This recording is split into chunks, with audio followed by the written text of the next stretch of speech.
জিয়া রহমানের সাথে আমি কুয়েত গেছিলাম, জিয়া রহমান আমাকে পাঠাইছিল, কুয়েত পাঠাইছিল। জিয়া রহমানের সাথে আমি চায়না গিয়েছিলাম ইরিজানে বিচানতে। আমি জিয়া রহমান, ব্যারিস্টার আবুল হাসান সাহেব একজন সাংবাদিক সাহেব ছিলেন, এবং জিয়া রহমানের সাথে আমরা জাপান গেছি ইরিজানে বিচানতে।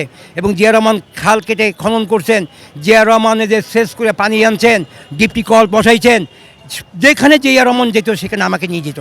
মেজর জিয়ার 19 দফা বাস্তবায়ন পরিষদ পক্ষ থেকে যে একটা পার্লামেন্ট, সুন্দর পার্লামেন্ট হবে, সেই পার্লামেন্টে বেকার থাকবে না কোনো। জিয়া রহমান যেই একটি আপনার জিয়া রহমান করছিল কৃষি উন্নয়ন, এবং কোনো যুবক তরুণ বেকার থাকবে না, তাদের কাজের ব্যবস্থা করা, বিদেশ হলে বিদেশ পাঠাতে হবে এবং কর্মক্ষেত্রে বাড়াইতে হবে।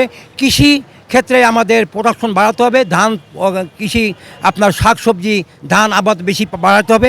এই জন্য জিয়া রহমান 19 দফা বাস্তবায়ন পরিষদের 19 দফা বাস্তবায়ন পরিষদের সম্মানিত সভাপতি হিসেবে আমি এই জন্য এটা দেশবাসীকে জানানোর জন্য একজন সংসদে পার্লামেন্টে আমি যদি কথা বলতে পারি, এবং আমার সেই পার্লামেন্টে সেই কথার অনুযায়ী যেন সংসদে কার্যকর হতে পারে, বেকার থাকবে না, ওই সময় বেকার না থাকলে সন্ত্রাস থাকবে না, দুর্নীতি হবে না। এইটাই প্রশ্ন আমার, এইটা নিয়ে আমার কল্পনা। আমি তো বাড়ি গাড়ি করার জন্য এমপি হব না, বা আমার দরকার নেই। এত বছর তখন বিএনপি ক্ষমতা ছিল, জিয়া রহমানের সঙ্গে আমি রাষ্ট্রভবনে আমি যাইতাম আসতাম। জিয়া রহমান আমার স্নেহ ছোটো ভাই হিসেবে আমাকে আদর করতো। জিয়া রহমানের সাথে আমি কুয়েত গেছিলাম, জিয়া রহমান আমাকে পাঠাইছিল, কুয়েত পাঠাইছিল। জিয়া রহমানের সাথে আমি চায়না গিয়েছিলাম ইরিজানে বিচানতে। আমি জিয়া রহমান, ব্যারিস্টার আবুল হাসান সাহেব একজন সাংবাদিক সাহেব ছিলেন, এবং জিয়া রহমানের সাথে আমরা জাপান গেছি ইরিজানে বিচানতে। এবং জিয়া রহমান খাল কেটে খনন করছেন, জিয়া রহমানের যে সেচ করে পানি আনছেন, ডিপটি কল বসাইছেন, যেখানে জিয়া রহমান যেত সেখানে আমাকে নিয়ে যেত।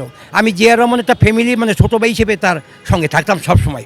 1978 সাল 79 সালে আমি জহুরুল ইসলাম সাহেবকে মারার পরে আমার কুয়েত পাঠাই দিয়েছিল। 3-4 মাস পরে আমি চলে আসি বাংলাদেশে, আইসা বা জিয়া রহমানের সাথে ছিলাম।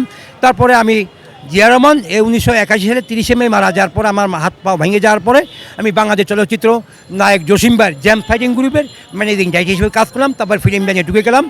আর এই যে মুক্তিযোদ্ধা, ওই সময়তে মুক্তিযোদ্ধার কোনো দাম ছিল না।